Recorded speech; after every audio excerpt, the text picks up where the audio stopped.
Do you want a simple approach to improvising jazz piano? Well, in this video, I'll show you how you can get started with just one basic chord shape in the left hand and one easy scale in the right.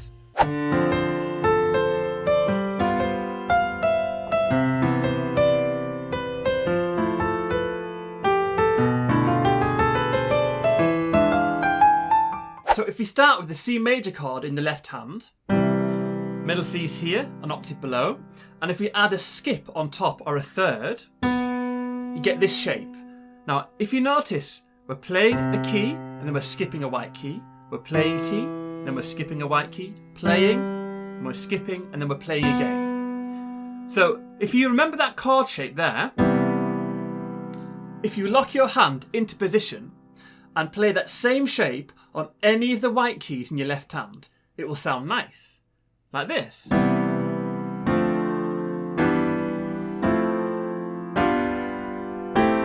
Yeah, so I'm keeping that same shape, leaving those same skips between the keys there.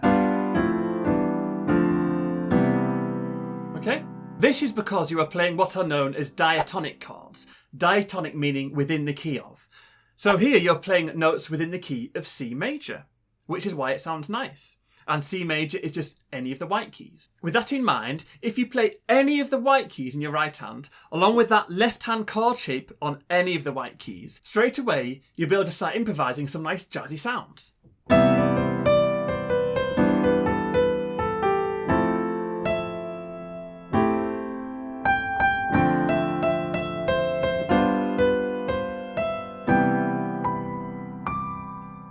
Yeah? And just to show you how uncomplicated this really can be at the moment, you can literally play with one finger in your right hand along with any of those chord shapes in your left. And a nice easy approach is to use a call and response technique. So you play a chord in your left and you answer it with a nice little melody in your right, like this.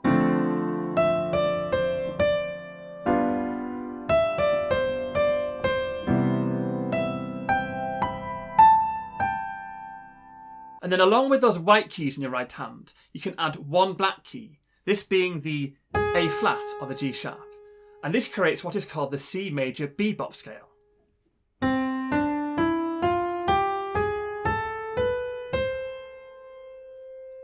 And it's essentially the C major scale with a flattened sixth.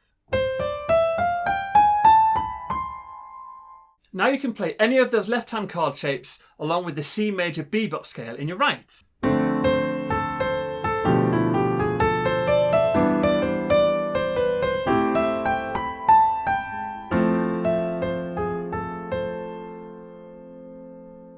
Now if we go back to the left hand and we go to the C chord here, if we move one step to the right, keeping the same chord shape and assign a number to each of those chords, it would go like this. 1, 2, 3, 4, 5, 6, 7. And then if you move one step to the right again, you're back to the C chord. So that would be a 1 again. A really common chord progression in jazz piano is a 2-5-1 chord progression. So if we apply those numbers to the chords, the 2 would be starting with your 5th on the D there, with that same chord shape. The 5 would be starting on the G, that G chord there, and then the 1 would be that same chord shape but on the C. So then what you can do is you can play that same C major bebop scale over that 2-5-1 chord progression in your left. And again, you can just play around and see what you can come up with.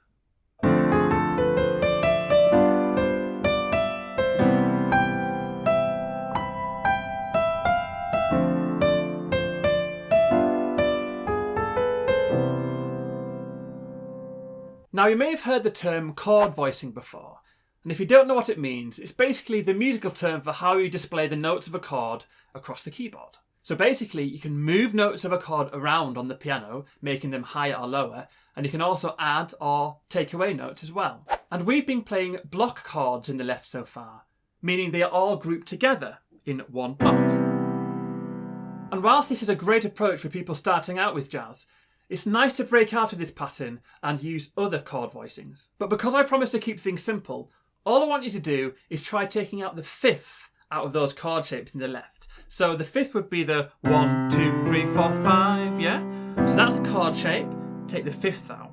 You could also think about it like you're taking out the middle right of the notes there, yeah? So that would be taking the fifth out. So you could use the same shape, but take out the middle right note, or the fifth, of any of those chord shapes, yeah?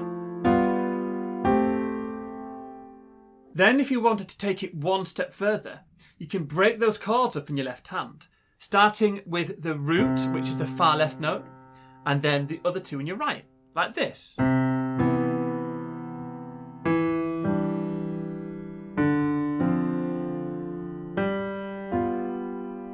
And by taking out that fifth, it just makes those block chords sound a little less muddy, especially when you go lower. For example, if you were to play down here, can you hear that? It sounds a little bit muddy, but if you take out the fifth, so you take out the middle right key, yeah? So it just sounds a little bit better. So then you can try breaking those left-hand chords up whilst again playing around with that C major bebop in your right.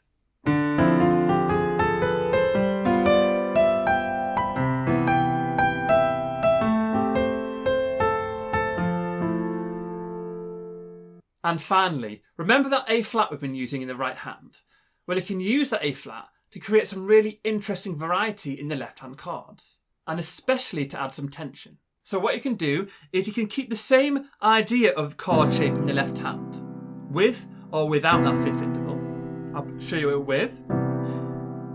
But whenever any of those notes come near this A flat key, you can just replace it. For example here, you replace the G, it's really close, with the G sharp.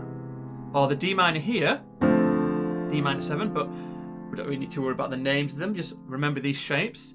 So we've got this A, so we're going to now drop it to the A flat. Yeah? So if we go up to the E shape, the closest one here is that G. So we're just going to go up to the black key, the A flat. Yeah? Or here, the F shape. The closest one here is the A, so we're going to go to the A flat. And you get the idea, don't you? So using that technique of playing the same chord shapes, but swapping the nearest white key to the A flat around, just gives you some other options in the left hand as you start to explore these jazzy sounds.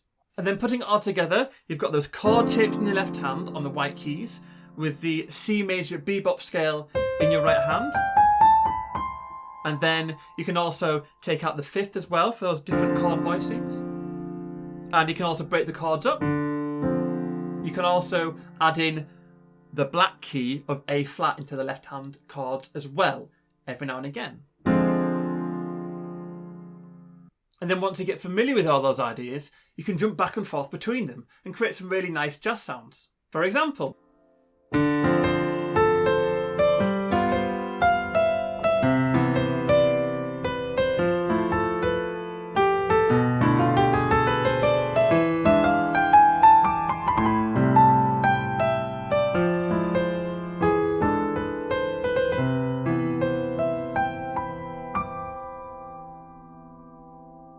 sounds cool, doesn't it?